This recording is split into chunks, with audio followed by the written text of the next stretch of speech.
अस्सलाम वालेकुम dear students, उम्मीद है आप सब खैरियत से होंगे। हमारा आज का जो लेक्चर है ये बहुत ही इंपॉर्टेंट है लॉ गेट एस्पिरेंट्स के लिए, उन लॉ गेट के एस्पिरेंट्स के लिए जो अक्सर फेल हो जाते हैं, जिनकी 2, 3, 4 अटेम्प्ट्स के अंदर वो लॉ गेट को क्रैक नहीं कर पाए।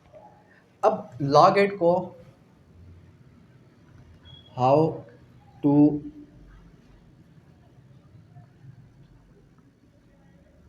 क्रैक दिस टेस्ट, इस टेस्ट को क्रैक किया किस तरीके से जाए, या फिर स्टूडेंट्स जो है वो फेल क्यों होते हैं, फेल होने का मेन बेसिक रीज़न क्या है। फेल होने का बेसिक रीज़न ये है कि क्या ट्यूटर्स आपको सही तरीके से गाइड नहीं करते, या फिर सेकंड थर्ड रीज़न ये है कि आप सही तरीके से प्रिपरेशन नहीं कर पाते इस लॉ गेट टेस्ट की, या फिर लॉ गेट का टेस्ट इतना कोई ज़्यादा मुश्किल है कि आप इसको फर्स्ट अटेम्प्ट के अंदर पास ही नहीं कर पाते।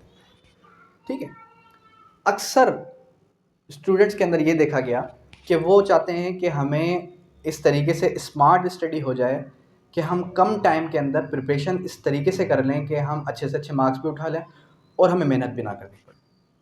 सॉरी टू से, लेकिन स्टूडेंट्स की साइकी ये बन चुकी है कि लास्ट वीक के अंदर, लास्ट 2-3 डेज़ के अंदर वो कहते हैं कि बस हमें कुछ 300-400 MCQs की सूरत के अंदर MCQs मिल जाए, उसको हम रट्टा मार लें और हम जाएँ तो वही के वही सवाल आ जाए।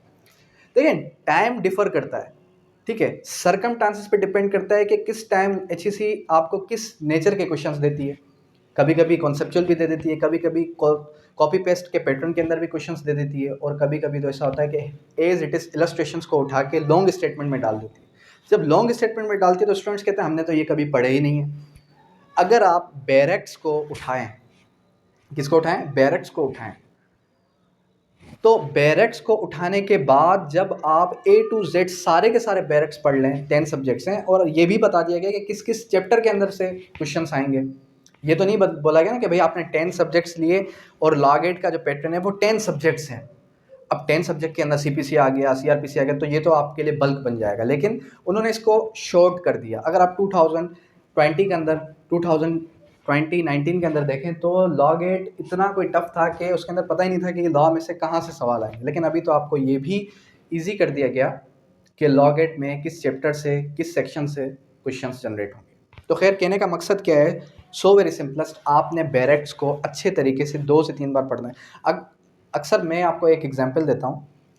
एक हमारे पास स्टूडेंट थी, वो 4 बार फेल हुई। कितनी बार? 4 बार। 2 बार मेरा सेशन लेने के बावजूद भी वो फेल हो गई। उसका रीज़न क्या था? उसका रीज़न सिंपल ये था कि वो बैरेक को नहीं उठाती थी, वो सिर्फ और सिर्फ मेरे रिकॉर्डेड लेक्चर्स सुनती थी, मेरी लाइव क्लास अटेंड करती थी, बस ये उसकी स्ट्रेटजी थी। देखें, एक टीचर आपको सिर्फ और सिर्फ गाइड कर सकता है, एक टीचर कभी भी ऐसा नहीं कर सकता कि आपके अंदर लॉ को घोल के आपके अंदर डाल दे, ऐसा हरगिज़ नहीं होगा। तो फिर मैंने उसको ये कह दिया, 5th जब उसका अटेम्प्ट था, मैंने उसको ये कहा कि आपने ये करना है, आपने बैरेक्स को पढ़ना है। क्योंकि देखें, आप मेरे सारे लेक्चर्स सुन चुकी हैं, कॉन्सेप्ट्स आपके सारे क्लियर हैं। बैरेक रीडिंग जिस तरीके से मैंने करवाई, उस टाइम भी आपने बैरेक नहीं खोला, दैट मीन्स कि आप बैरेक को खोलना ही नहीं चाहती। उसने कहा बिल्कुल सर, इस तरीके से ही है। तो फिर मैंने उसको कहा अब आपने वर्ड बाय वर्ड बैरेक को पढ़ना है, जहाँ आपको समझ में नहीं आता फिर आप मुझसे क्वेश्चन पूछें। तो उसने 5th अटेम्प्ट में A to Z सारे बैरेक्स जो कि लॉ गेट का हिस्सा थे उसने पढ़े, और अल्हम्दुलिल्लाह उसके जो है 73 मार्क्स आ गए।